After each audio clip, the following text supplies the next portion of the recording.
안녕하세요, 여러분. 벌써 가을이 찾아왔고요. 이제 9월달이에요. 8월도 얼마 남지 않았습니다. 가끔씩 코멘트를 보면 아직 네거티브 상태에 있어요. 그리고 최근에 막 벗어나서 긍정적인 상태로 되었어요 라는 분들도 계시고요. 그리고 이런 네거티브 상태일 때 마음 상태를 어떻게 관리하면 좋은지 고민하시는 분들도 간혹 계시더라고요. 제가 항상 영상에서도 말씀드리는 거는 나의 감정 상태를 바라봐 주세요 인데요. 제가 그렇게 말씀드리는 이유가 있어요. 우리의 감정은 이렇게 일정하게 흘러갈 수가 없습니다. 여러분들도 잘 알고 계실 거예요. 좋은 일이 생기면 당연히 기분이 좋고요. 안 좋은 일이 생기면 다운돼요. 그리고 가만히 있어도 미래에 대한 불안감이나 현재 내가 하고 있는 일에 대한 두려움이나 내가 잘하고 있나 이런 불확신, 이런 다양한 감정이 매일매일 솟구치곤 합니다. 그래서 이런 게 나쁘다라고 말하는 건 아니에요. 누구나 자신의 감정 상태에 휩쓸리기도 하고 자신의 감정을 조절하기 어려워하기도 해요. 그런데 제가 여기서 다시 한번 짚고 가는 이유는요. 우리는 인생에서 행복해지고 싶어 하고 각자 다 원하는 게 있어요. 그 원하는 것은 당연히 네거티브일 순 없겠죠. 긍정적인 미래이고, 그리고 파트너십도 행복한 파트너십, 그리고 내가 하고자 하는 일에서 만족도가 높고 이런 되게 긍정적인 아우라가 나오는 미래를 소망하고 계실 거예요. 미래를 그려봤을 때 지금 내 현재 상태는 어떤지를 마주해 볼 필요가 있다라는 거죠. 내가 원하는 미래가 부정적이라면 전혀 현재 상태는 상관이 없습니다. 그런데 우리는 소망하는 미래가 있고 그 미래의 나의 모습은 행복하고 빛나는 모습일 거예요. 내가 원하는 미래의 모습을 끌어당기기 위해서는 지금의 현재에 집중할 필요가 있다는 거죠. 제가 끌어당김의 법칙이나 그리고 문워크에 대해서 전혀 몰랐을 때 생각했던 것들인데요. 사람을 만날 때 내가 생각하고 있는 것들이, 내가 느끼는 감정들이 현실에 반영되고 있구나라는 거를 깨달은 적이 있었어요. 그리고 그땐 이걸 뭐라고 설명해야 될지 몰랐는데 시간이 지나고 나서 보니까 끌어당김의 법칙이더라고요. 내가 긍정적인 생각을 하는 것들, 그리고 내가 좋은 감정에 집중을 한다면 정말 미래에는 시간차를 두고 그런 일들이 나타나고, 내가 부정적인 것에 집중하고 부정적인 생각을 이미지하면 그런 모습이 또 시간을 두고 미래에 나타났었어요. 그리고 나중에 시간이 지나서 알게 됐죠. 이건 끌어당김의 법칙이라는 표현으로 바꿔 말할 수 있구나. 시크릿 끌어당김의 법칙 이런 단어를 들었을 때 부정적으로 보시는 분들도 많이 계시더라고요. 생각만 하고 이미지만 하고 가만히 집에서만 있고 아무하고도 만나지 않는다면 기회를 얻을 순 없어요. 그래서 그런 측면에서 봤을 때는 상상만 한다라기보단 내가 느끼고 내가 평소에 생각하는 것들을 행동했을 때 결과적으로 나오는 것들, 이런 부분을 전 또 끌어당김의 법칙을 잘 활용하는 생활 방식이다라고 받아들이고 있습니다. 신월과 만월이 일어나는 해당 별자리가 주요 테마가 되는 시즌이잖아요. 초승달, 보름달 시즌이에요. 그때 해당 별자리가 의미로 하는 그 특징 테마를 실천으로 옮기면 또 개운으로 연결될 수 있다, 이런 내용을 또 많이 봤었거든요. 그래서 그 부분에 대해서도 간단하게 요약을 해서 영상으로도 발신하고 있는데요. 이런 것도 결국에는요, 행동과 또 긍정적인 마인드, 그리고 나의 감정 상태를 들여다보는 작업이에요. 소원문에 적은 긍정적인 문장과는 전혀 다른 일상을 보내고 있다면, 부정적인 상태로만 일상을 보내고 있는다면 달님이 보내주려고 하는 긍정적인 기회도 온전히 100% 받을 수가 없다고 해요. 그래서 이런 부분에서도 우리는 부정적인 생각보다는 긍정적인 생각을 더 많이 하도록 의식을 해야 하고요. 그리고 내가 네거티브한 감정 상태에 빠졌다고 할지라도 그 네거티브 감정에서 긍정적인 측면을 잘 캐치하고 그거를 또 좋은 방향으로 전환시켜야 됩니다. 예를 들면 저는 좀 예민성이 있거든요. 사람을 볼 때 되게 예민하게 판단해서 금방 피로해지는 면이 있어요. 그러면 이 부분은 되게 네거티브한 부분이잖아요. 그래서 이런 네거티브한 부분에서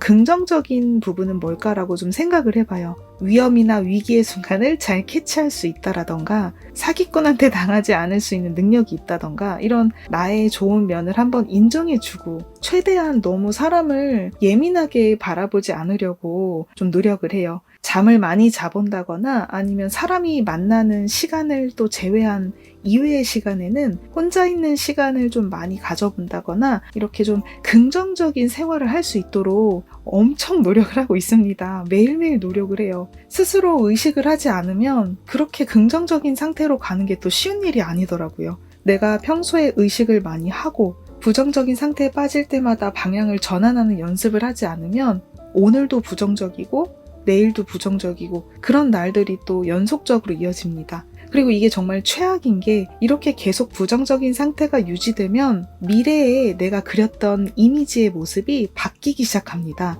그러면서 현실에 나타나는 결과도 달라지게 되더라고요. 연애를 할 때도 많이 실패했던 부분이 바로 이런 부분이었어요. 예전에 남자친구가 이런 이야기를 하더라고요. 나는 항상 긴 연애를 해본 적이 없고 짧은 연애만 해왔었다. 그래서 너를 만날 때 감정이 금방 식을 수도 있다. 내가 감정이 식으면 너는 아마 느낄 수 있다. 이런 말을 사귄 지 한 달도 안 돼서 이야기를 하더라고요. 좀 예민하지 않고 긍정적인 분들은 이런 이야기를 들었을 때 아마 바로 이야기를 했을 것 같아요. 나는 나에게 책임감 있게 대하는 사람하고 계속 연애를 할 거야 라고 선언을 했겠죠. 긍정적인 사람 같은 경우에는요. 근데 제가 당시에는 좀 부정적인 마음이 좀 컸던 것 같아요. 그래서 그 얘기를 들었을 때 반론도 하지 못했고요. 정말 그런가? 나랑 오래 가지 못할 인연인가? 라는 생각에 좀 빠졌어요. 그렇게 해서 두세 달 뒤에는 실제로 우리는 헤어지게 됐고 헤어진 이유도 똑같았어요. 그 사람이 먼저 감정이 식었고 저한테 대하는 태도가